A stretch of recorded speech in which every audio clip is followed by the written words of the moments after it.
Our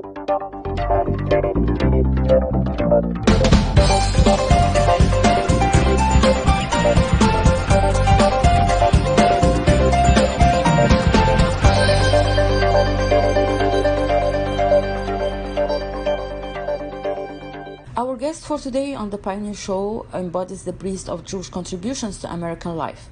Morris Oiring has been revolutionizing the delivery of healthcare to seniors for more than 13 years. His care, compassion, advocacy for each patient is what sets him apart from others in the field. His roots in New York are deep, and his love to the state and its residents is unwavering. This is undoubtedly why he was tapped to be an advisor to former Mayor Michael Bloomberg and Governor David Paterson.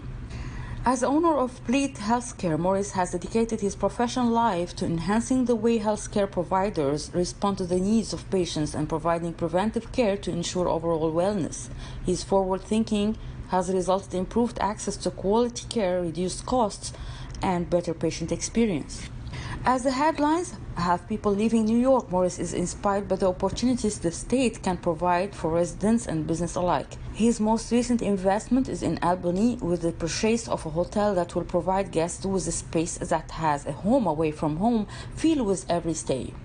The hospitality industry comes naturally to Morris as he continues to make the comfort of others his number one priority. This latest initiative also provides a place for the Jewish community to adhere to religious dietary needs with fully kosher accommodations, the first of its kind in the capital region. The delicious food and warm, welcoming environment is an extension of Morris' personality.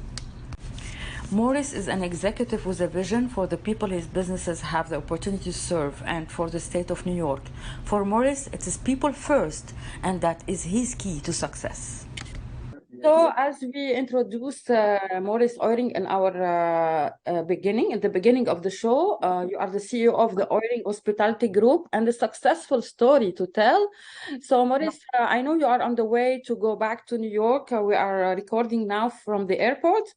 I'm gonna be brief in my questions. Being an innovative CEO in healthcare sector, what are your initiatives, and can we get to know more here? Well, thank you for the time out today. It was good to see you last night at the Turkish ambassador's jazz celebration. And I want to thank you and your viewers today as well for taking the time out to hear my story. You're most welcome. Oiring, tell us what are your beliefs in healthcare and why you deserve to be exceptional? Well, at the end of the day, I feel like I'm like everybody else, son of immigrants. Father was a teacher, mother was a teacher, but we grew up with values to give back to people. And healthcare, my belief is healthcare for all. We've taken the lead, working hand in hand with the state of New York and the city of New York to have migrants on behalf in this crisis that we're facing, not just as a people, but as a nation. So part of the thing is that to provide affordable housing, affordable healthcare, not just for our new citizens coming into America, but for our current citizens that live in America.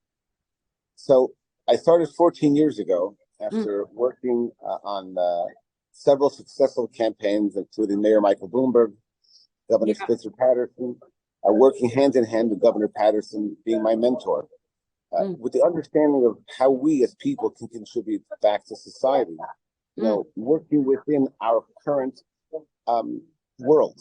So we service mainly, Hispanic and African American population throughout the 5 boroughs, Westchester and Nassau, and we service 51 counties for home health care, where we service people that service their parents so they can get paid to take care of their parents. Yeah, this is what is your target or your focus is to the provision of healthcare for the elderly. How this impact is positively spread through society and humanity in general? Well, how it works is that today people are living longer. The government recognizes it. They're improving the access to healthcare affordably. And we're taking the lead, working with managed care organizations that are paid by the states to employ family members and loved ones to take care of their loved ones to prevent them the hardship from sending their family to nursing homes. By doing so, we as providers we are allowed to help the state reduce their global healthcare costs by employing people for a fraction of the cost where they would have to go to a nursing home. So that's it. That's mean that the expensive healthcare was before your initiative. I mean, what did you do? The change you made. Can you tell us about it? Well, after being mentored by the former governor, who was the first African American governor in the state of New York, me being a Jewish kid from Brooklyn, it shed light that we as people need to give back. And to me, it's not to run for elected office because it doesn't interest me, but it's about creating private-public partnerships with the state of New York to provide affordable health care for people that want it. This is wonderful. I'm gonna talk about the hospitality. I mean, you own a hotel and a kosher hotel. This is a new project and that serves the Jewish community. You were described as an adventurer and offering this idea. Can you tell us more? Well, 2 years ago, my father and I went to the governor of the state of the States. And he asked me to get a kosher tuna sandwich in Albany, and we couldn't find one. And he dared me to say, if you want to make a difference in the world, buy a hotel. Now, you would think in New York State, the capital of New York, we would have a kosher hotel in the state capital. But believe it or not, we didn't.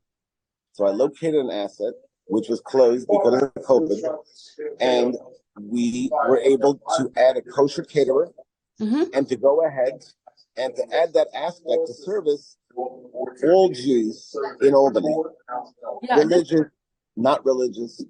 And we're also opening a Holocaust memorial in the hotel to tell the story of the Holocaust at our hotel. And we're going to have this year, God willing, 12,000 CUNY students to come to our hotel to see the story of the Holocaust. Yeah. Tell us, Maurice, about being an advisor for former Mayor Michael Bloomberg and Governor David Patterson. What this added to you, to your personality and your experience?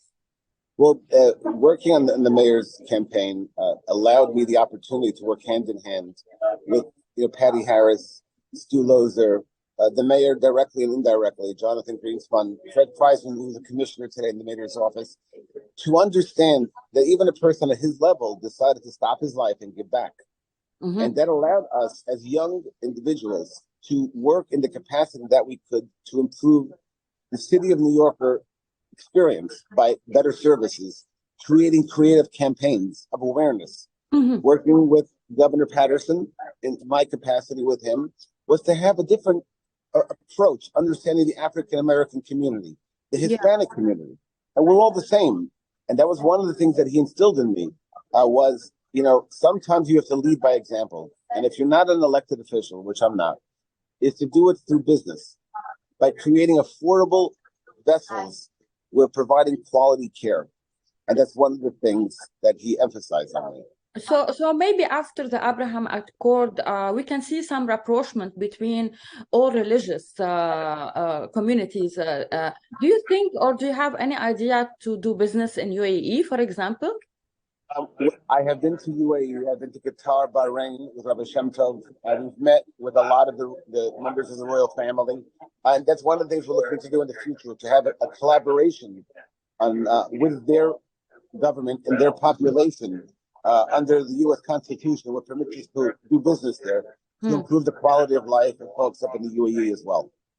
Do you have any approach for Republicans or Democrats? Where are you from the politics in the US? I'm a Democrat. I support Republican initiatives. I support Democratic initiatives. And at the end of the day, it's about people. So you have to work with both sides. I was born as a Democrat. Even though I live in a Republican area, I'm still very much a Democrat. My last question is the people first is your slogan. Can you tell us in 1 minute what does it mean and how this make your success? And after that, I want to invite you to be in the leadership of the Capital Institute here in Washington, D.C. That would be a real treat. What is the beginning of your question? People first is your slogan? Yes. Okay. Yes. So in our world, as you know, we put different people first based on social classes. Mm-hmm. One of the things that we do is that we are all inclusive and we put people in need first, irregardless of their financial status. And we try to create affordable venues for healthcare. So by putting people first versus politics allows us to change lives at a more rapid pace. This is wonderful. Thank you so much, Maurice Oiring. Have a safe flight, and we talk soon. God bless you. Thank you. Hey, Maria Malouf here. Please click to like and subscribe to Maria Malouf TV YouTube page and catch our hottest interviews and most compelling analysis. You will not get it anywhere else.